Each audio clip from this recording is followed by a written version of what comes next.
Don't worry, your YouTube channel has not just traveled back in time. Instead, Taylor, for the first time, has looked back into their past to bring us a new legacy collection of guitars. They're awesome, and we're going to tell you all about it, so stick around.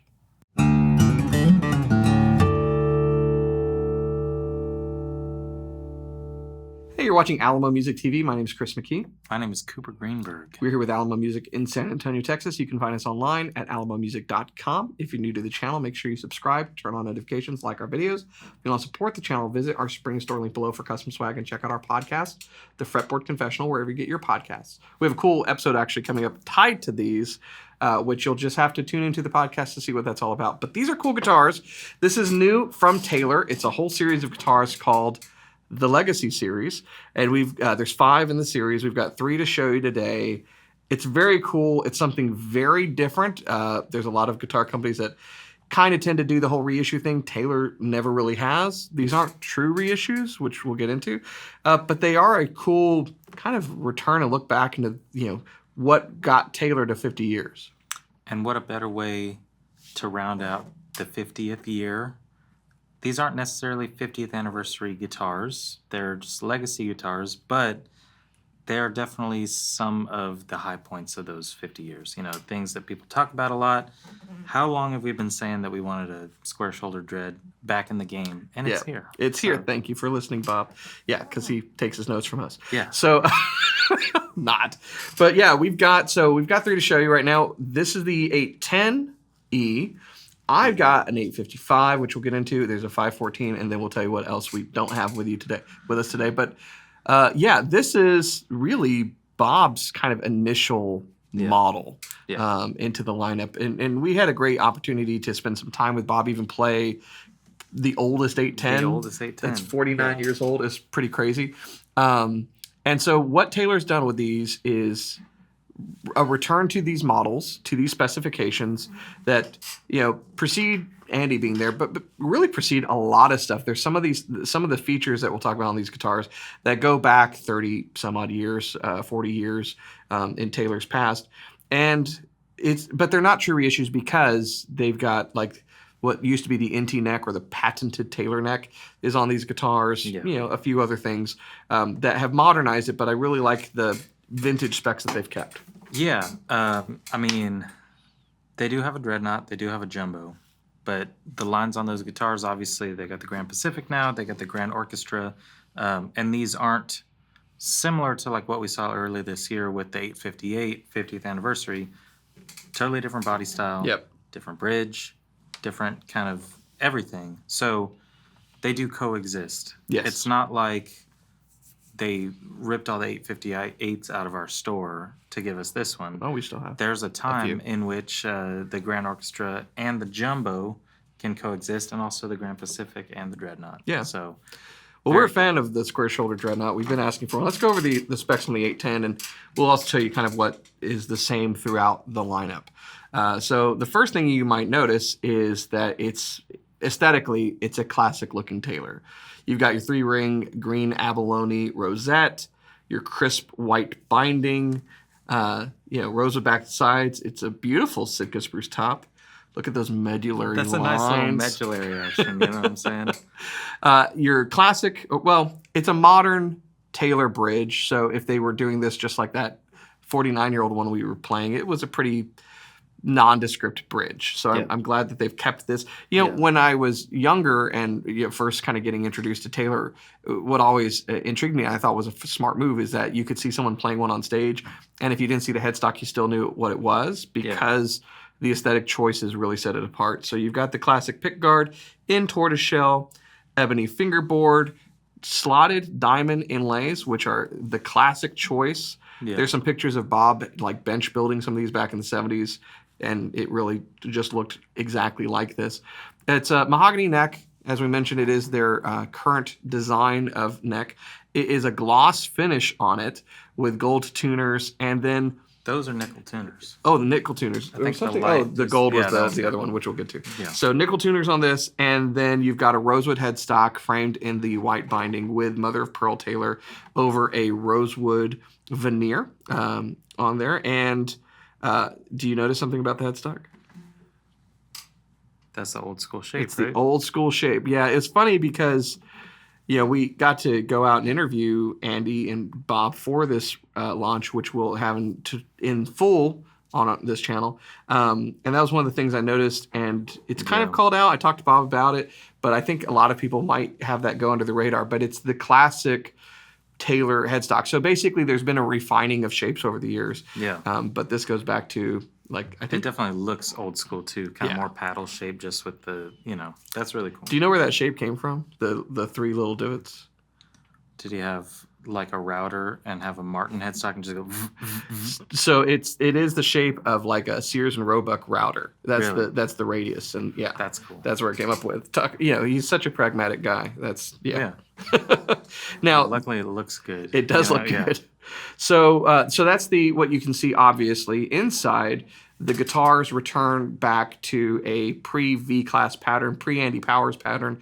So it's a classic scalloped X brace that was not the original pattern, but kind of before they started getting to like the advanced performance stuff and everything. So one of the more classic scalloped X brace patterns that Taylor did. Oh yeah. So very cool. And then what kind of bridge you got over there? I got a mustache bridge just in time for the fall, for Movember, right? Mm-hmm. So this is a jumbo body, which, if you like Cooper was saying, has not been in the lineup since the Grand Orchestra came out, and I think that was in 2014, 2015, maybe even before that. Yeah. So it's been a while since it's been gone. I'm a fan of the jumbo, so I'm glad to see it back. This is your 855, so it is the 12-string version. One of the guitars that we do not have with us today is the 815, which would be the 6-string version of this guitar. And just like the 810, it's following a lot of the same features to harken back as a legacy guitar. So you've got the same kind of appointments, inside, it's going to be X bracing, not scalloped. Since it's a 12-string, it will be scalloped on the 6-string. You've got the classic, kind of paddle, non-scooped in, straight-sided headstock there, the slotted diamond inlays, and then, the mustache bridge. And I'm so glad that since they're doing this, that made a return. A good customer of ours, Kathy, has an old-school version of this that she's brought in, and it's just such a cool guitar. So I really dig it. Now, if you're paying attention and you're eagle-eyed, Cooper's going to tell you what you're noticing right here. You're noticing, one, that we don't have 3 knobs on the top, but we have controls on the inside, and that's because these 2 have LR bags pickups in them, VTCs. Yeah. Which they would have put LR bags in them back then. Yep. So, while they continue to stand behind the ES2, it is a little nod to the old school. They got LR bags pickups in them. Yeah. So pretty cool. So you've got kind of a blend of old and new, what they've learned, what they've refined to a point. But also, Bob was very much involved in the design of these guitars and determining what they wanted to kind of honor, what they wanted to keep that was new from a manufacturing process and a design process, and even down to the pickup choices that they were going to put in. Because really, these 2 go back to, before they were in El Cajon. I think like Kathy's is a Lemon Grove era. So you're kind of looking back, and some people would probably go, well, you could buy used versions of these guitars, but actually you can't. You could buy those old versions, but they also wouldn't have like the new neck design. So it's an interesting kind of concept. Most manufacturers, when they try to do something that's looking back, try to kind of copy it, warts and all, so to speak. And that's not what Taylor's doing here. The third option is one of my favorites. So if you fast forward in time in Taylor's history to 94, which was another anniversary of theirs, they introduced the Grand Auditorium body, and that's the era that these are looking back to. So there are 2 guitars that are Grand Auditoriums. I have the 514 CE, and then there's also 714 CE, both with cedar tops. Cedar tops. Pretty awesome. Classic. It's pretty awesome. So I was really excited. I love, we've said this on this channel before, the 514 with mahogany and a cedar top, maybe one of my favorite Taylors that they ever did. It's such a nice, light and airy and responsive tone. One of my guitar heroes, Phil Kagi, did some stuff for Taylor. He opted for a 514 CE, and if you ever get a chance to listen to Cajon Pass, either on the album that Taylor did, which is Sounds of Wood and Steel, Volume 2 or 3 is the one that has Phil on it, or on his Acoustic Sketches 2, which is called Freehand. That's a cool song, Cajon Pass, and he's playing a Taylor 514 CE on it. So very cool. So you've got cedar, mahogany on this one, cedar rosewood on the other one. The rest of the appointments are going to be the same between them. So again, slotted diamond inlays, ebony fingerboard bridge. You've got your green abalone, tortoise shell for the 514, black for the 714. These are not glossed. So they're satin finish mahogany necks, again, going with the era. This goes back to the more modern headstock shape. Gold tuners on this one. And you might notice, given what we just said, this one has an ES2 in it. This is an early prototype, but the production models will all have the LR bags. So what else can we say? Scalloped X bracing on this baby too. And, you know, it's funny. We talked in an interview with Bob and Andy about the importance of the Grand Auditorium and how it's kind of become one of the more copied shapes in the industry. Yeah, everybody's yelling. Yeah. Every single, and if a new startup is just doing one guitar, they're doing that shape. Yeah. Earlier this year, Chris and I have talked a lot about things that we've done for the store, exclusives for this year, celebrating our 95th anniversary. It was one of our ideas to be like, let's look at 1994 introduction of the Grand Auditorium, and let's bring back our favorite 514 with the cedar mahogany. And we talked about it for a long time. And then, of course, I mean, it's their idea, so it's their idea, and they can have it. But I have wanted so bad a cedar mahogany, back available, and so... Well, to the point that we made one through a 300 series kind of custom build, which we featured on the channel. That's great. It was a 324, but not, and as a means of trying to bring these tone woods back, and so... Yeah, again, Bob's not taking his notes from us, but yeah, cut the check. Cut the check. And speaking of Bob, these are all limited to 100, I believe. The initial batch of 100 will be hand-signed by Bob and Kurt. Hand-signed, not printed on. Not printed on. You can see on the inside, pens were used also to write in the model number and the serial number, which is very, very cool. It is a totally different label. It says Legacy. It's cool. It's different. And the whole series is not a limited series. That was something Bob really emphasized to us. Now, what that means is interesting because in an interview I did with Bob that we'll have, I kind of broached the subject of, does that mean you might swap out models as called Legacy, and he didn't close the door on that. So that's an interesting idea of what doing Legacy models could mean. And I do know that there's a lot of Taylor fans that really have an affinity for some of the older things on the older guitars, like some of the bracing, some of the neck patterns and stuff like that. And so by the way, this does feel more like my 914 than a current model like 814 or something. So that's cool. Interesting enough. Anyways, you played through these. I got to play them, all three. When we get the 714 and the 815, we'll show you those as well. But for now, check them out.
So there you have it.